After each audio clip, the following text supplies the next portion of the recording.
So here I am asked to solve each of the following equations for x, and we're talking about when x is between 0 and 2 pi.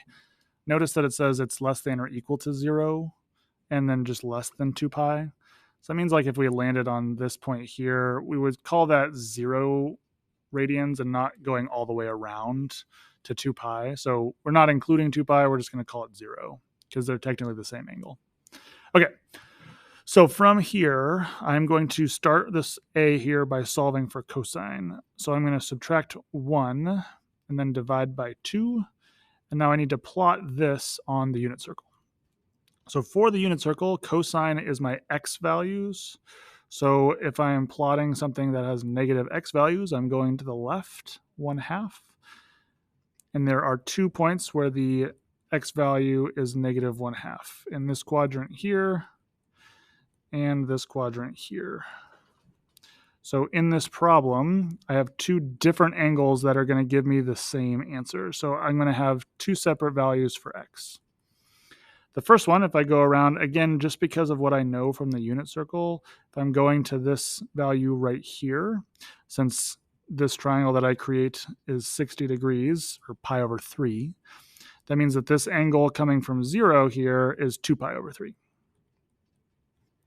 Whereas when I'm going all the way around to this one here, I should notice that I'm going another 2 pi over 3 to get 4 pi over 3. And again, I know that because of my unit circle. This here is 4 pi over 3, 5 pi over 3, and then 6 pi over 3 here. So my 2 answers for A are going to be 2 pi over 3 and 4 pi over 3. For B, I am saying that sine is equal to root 3 over 2. So when I plot this point, my y values are equal to root 3 over 2. So root 3 over 2 and root 3 over 2. And what you notice is that I actually have one of the same points here. So I am also going to have 2 pi over 3 as one of my solutions for this one. Whereas this first one is just going to be pi over 3. And again, I'm getting these values just from what I know about the unit circle. If you need more practice with the unit circle, you can come in and ask. So for B, we got that there. For C, we're saying sine squared is equal to 3/4. When I'm doing this problem, I need to take the square root of both sides. And when I take the square root, I get plus or minus the square root of 3 over the square root of 4, which is just 2.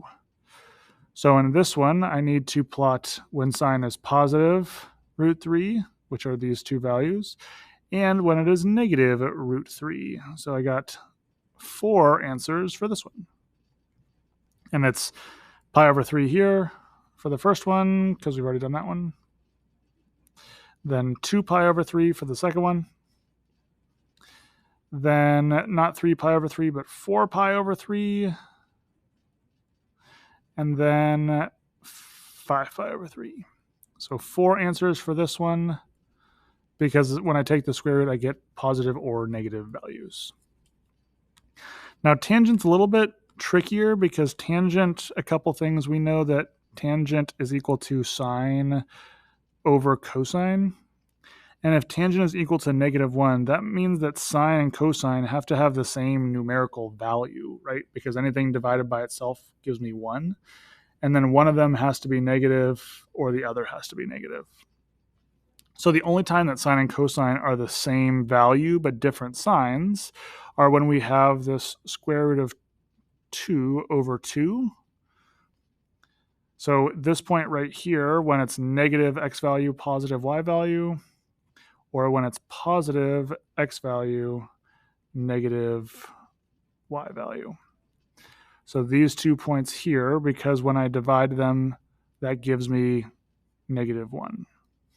So my angles here are going to be 3 pi over 4. And my second one would be, what is this, 7 pi over 4? Oops. 7 pi over 4. And that's my 2 answers for the last one. So really just understanding the unit circle is going to be super helpful in these problems here.